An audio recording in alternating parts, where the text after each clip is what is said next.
Le président congolais Félix Tshisekedi, en déplacement à New York le 22 septembre, a tenu à préciser la ligne diplomatique et économique de son pays dans un contexte marqué à la fois par des efforts internationaux pour ramener la paix dans l'est de la RDC et par une compétition croissante entre grandes puissances autour des ressources stratégiques africaines. S'exprimant devant les journalistes, le chef de l'État a rappelé son soutien aux initiatives américaines qui visent à favoriser un accord de paix entre Kinshasa et la rébellion du M23, accusée de semer la terreur dans l'est du pays depuis plus d'une décennie. Cependant, Tshisekedi a immédiatement tenu à dissiper tout malentendu. Le partenariat avec Washington ne doit pas être interprété comme une mise en enchère des immenses ressources naturelles du Congo, dont le cobalt, le cuivre et le lithium, indispensables à l'industrie mondiale des batteries et des technologies vertes. Notre engagement dans cette discussion ne veut pas dire que nous allons céder nos richesses aux plus offrants, a-t-il insisté, cité par l'agence Reuters. Pour le président congolais, l'enjeu dépasse la simple exploitation minière. Il s'agit de repenser l'ensemble de la chaîne de valeur, d'encourager la transformation locale des minerais et de développer les infrastructures nécessaires à une industrialisation durable. Dans ce cadre, l'énergie occupe une place centrale, car sans un réseau énergétique fiable, la RDC ne pourra pas transformer sur place ses ressources et continuera à les exporter à l'état brut. Un modèle qui, selon Tshisekedi, maintient le pays dans une dépendance économique héritée de l'époque coloniale.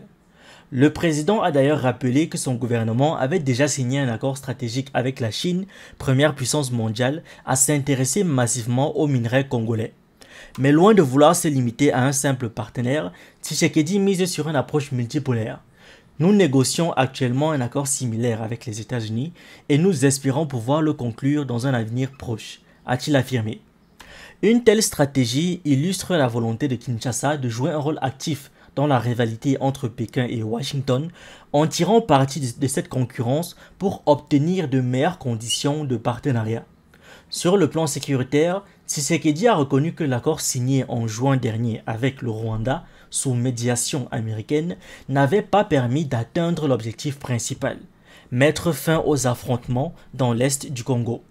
Il a néanmoins salué les efforts de Washington et a adressé ses remerciements à Donald Trump, dont l'administration s'est impliquée dans la médiation. Mais pour le chef de l'État congolais, aucune paix durable n'est envisageable tant que Kigali continuera à soutenir le M23. Le Rwanda a faim de retirer ses troupes, mais en réalité, il continue de renforcer son soutien au M23, a martelé Tshisekedi. Ces accusations ne sont pas nouvelles. Kinshasa reproche depuis plusieurs années au régime de Paul Kagame d'instrumentaliser les rébellions congolaises pour maintenir une influence militaire et économique dans la région du Kivu, riche en minerais stratégiques. De son côté, Kigali rejette catégoriquement ces allégations et affirme que son armée n'agit que dans le cadre de la légitime défense face à la présence de groupes armés hostiles sur son territoire. Quant au M23, le mouvement rebelle nie systématiquement avoir commis des atrocités contre les civils, malgré les nombreux témoignages recueillis par des ONG locales et internationales. Cette impasse rappelle les limites des processus de médiation déjà tentés par le passé. En mars dernier, sous l'égide du Qatar, une rencontre entre Félix Tshisekedi et Paul Kagame avait débouché sur un appel conjoint au cessez-le-feu. Pour un temps, l'espoir d'un dialogue direct entre le gouvernement congolais et le M23 avait semblé possible. Mais cette dynamique a rapidement été interrompue. Aucune avancée significative n'a été enregistrée avant la date butoir du 18 août fixée pour conclure un accord concret. Résultat, les combats se poursuivent, aggravant une crise humanitaire qui touche des millions de déplacés dans l'est du pays. Au-delà du volet militaire, ce dossier révèle aussi la dimension géopolitique de la crise congolaise. La RDC se retrouve au cœur d'un enjeu stratégique mondial, ses ressources naturelles, cruciales pour la transition énergétique et technologique, attirent la convoitise des grandes puissances.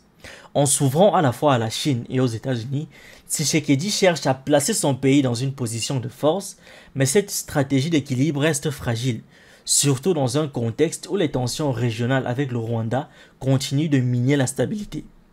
En définitive, les déclarations de Félix Tshisekedi à New York traduisent une double ambition. D'une part, obtenir le soutien international nécessaire pour mettre fin aux violences qui ensanglantent l'est du Congo. D'autre part, faire de la richesse minière du pays un moteur de développement économique autonome plutôt qu'un simple outil de dépendance aux puissances étrangères.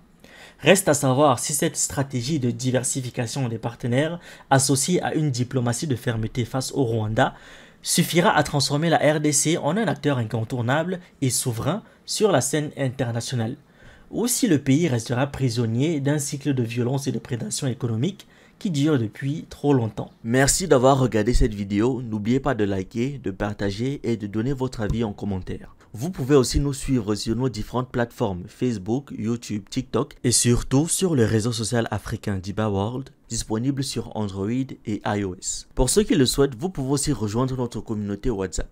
Tous les liens utiles sont dans la description.